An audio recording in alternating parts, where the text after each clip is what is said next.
Itel just launched a brand new device in the market, the Itel P38, and its unique selling point, times 3 fast charge. We all know that Itel is good with batteries, but this device promises to charge 3 times faster than the usual at the rate of 15 watts. So let's unbox this device and see what's more. So Itel was kind enough to send me a review copy of the Itel P38.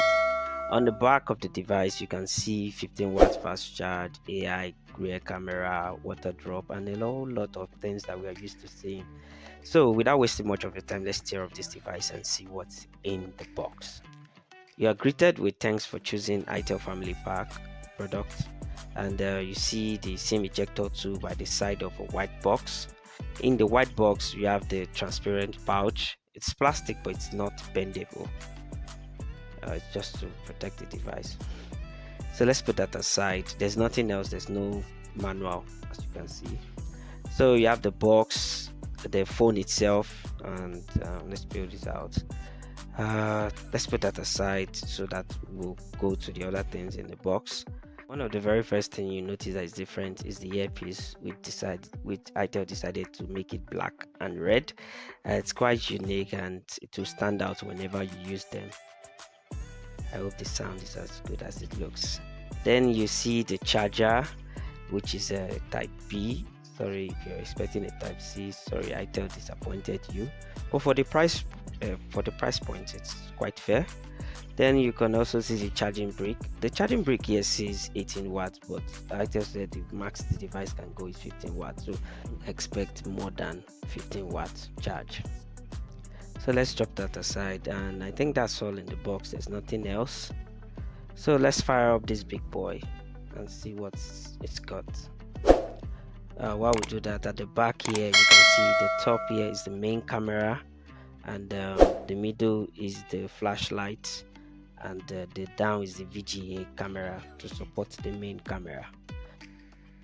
Underneath the device you have the 3.5mm, you have the charging ports, the speaker grill, and the microphone port. By this side you have the SIM slots.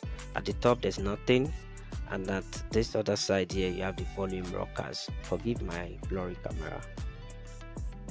So there's a play sign, sorry, not button. So setting it up, there's nothing special there, just a regular Android setup. It took quite a while. So nothing much there, just telling me to all the Google stuffs. So the device is up, and you can see the interface is just pretty much what we're used to, except more Bluetooth. So when you check the settings, you can see all the features of the device. It's got an extended RAM feature. If you want to know more about that, check the device. You see it works on Android 11. And it has the iSmart features, which has the flip mode and 3-finger screenshots. So setting up the fingerprint, the fingerprints at the back. So we'll try to set it up and see how fast it is. So do you think it's fast enough? If you feel it should be faster, you could drop a comment in the comment section. Then there's this new feature I saw there, which is quite interesting, the phone cloner, which allows you to clone your old phone into the new one. So that's all about the device. If you love it, you should get it. It's a very wonderful device for the price point, which is around 48,900. And I think that's all about this device. So if you want a follow-up video, just drop a comment in the comment section. So but that's all. See you guys later. Bye.